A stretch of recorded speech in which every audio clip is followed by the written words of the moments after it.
The Oromo Group is saying those talks have not produced much. The talks were preempted on the ground by military developments. And the alleged killing of influencers. Organizers of the protests say that they hope their fourth week of gathering will bring new awareness to the issue.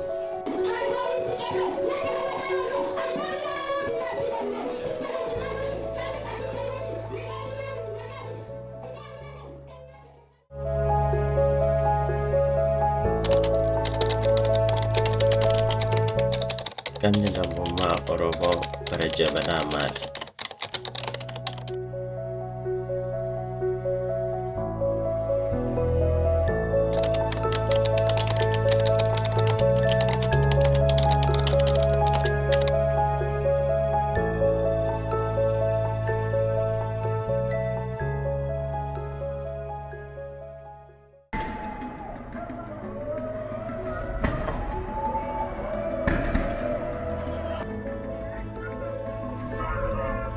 सब जालतमा सब Goth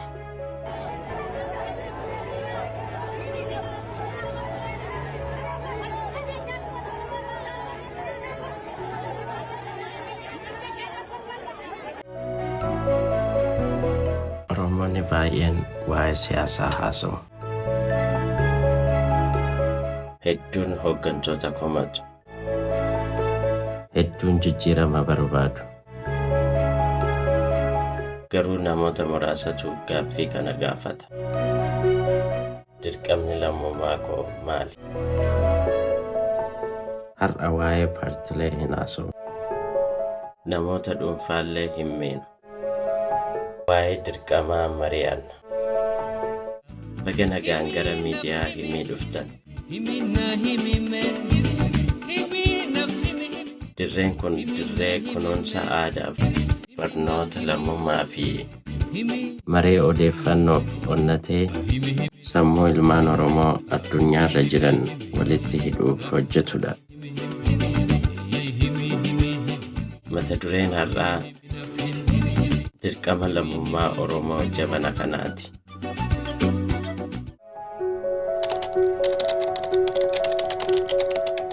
Dirqamni lammummaa maali?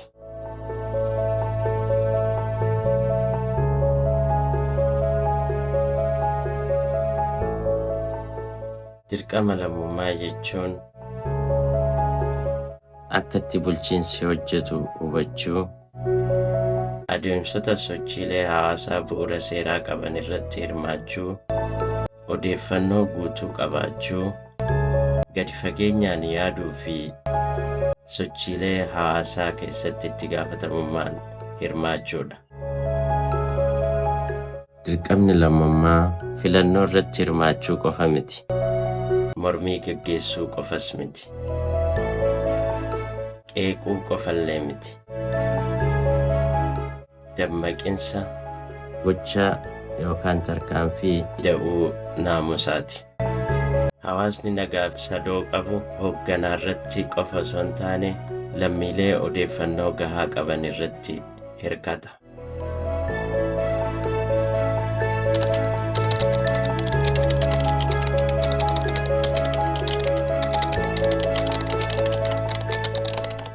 Kun ammatti maaliif barbaachise? Yeroon amma keessa jirru kun yeroo sabaa himaaleen dhiibbaa uuman, odeeffannooleen dharaa saffisan, dubbiin siyaasaa miiraan gaggeeffamanii fi hawaasni diyaasporaa wantoota dhaadheessani. Odeeffannoowwan saffisaan babal'atu. Aarii fi dallansuun illee akkasuma dafee babal'ata.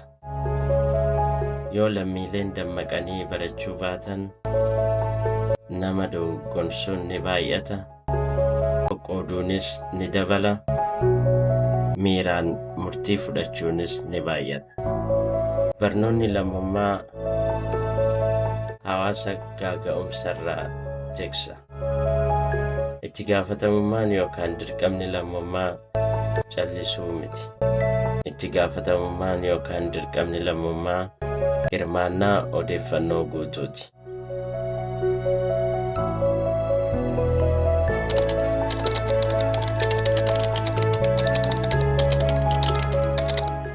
gaafatamummaawwan bu'uuraa sadi. Tokkoffaa dabarsuun dura mirkaneessuu. Suur-sagalee yookaan mata dureen kamuu dabarsanii qooduun dura kanneen of gaafachuu. Mirkanaawaadhaa? Miiraan guutame? Itti dabalameera? Itti gaafatamummaawwan sabaa himaawwan irratti qabaannu dirqama lammummaa bara ammayyaati. Lammaffaa sagantaa yookaan imaammata eenyummaa nam-tokkeerraa adda baasuu. Yaadota qeeqi, sirnoota xiinxali, miidhaa nam-tokkee dhiisi. Hawaasni cimaan imaammata morma malee nama dhuunfaa hin abaaru. Sadaffaa miira irratti osoo hin taane beekumsa irratti ifaaji. Dubbisi, ilaalchota garagaraa dhaggeeffadhu, caasaawwan bulchiinsaa qoradhu, seenaa hubadhu. Miirri beekumsa malee tasgabbii dhabinsa uuma. Beekumsi miira malee tasgabbii uuma.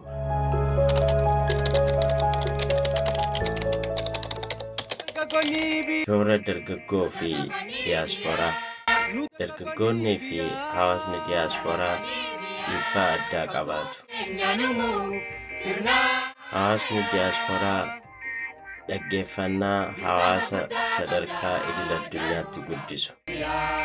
Dargaggoonni ammoo hegeree aadaa fi hirmaannaawwan keenya qajeelchu. Yoo kan mirkan dhugaa eegne xiinxala tasgabbaa'aa goonee fi addummaa kabajnu ta'e aadaa siyaasaa mataa isaatu ni jijjiirra.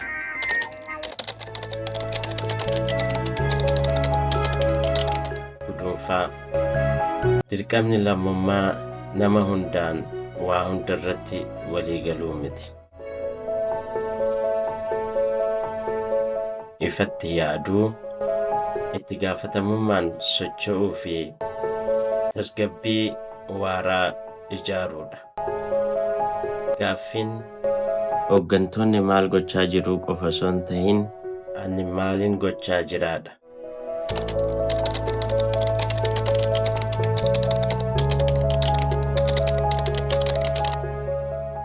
Miidiyaa himii waan daawwattaniif galatoomaa. Qabiyyeen kun yoo waan isinii da'u qabaate itti gaafatamummaan subscribe fi share godhaa.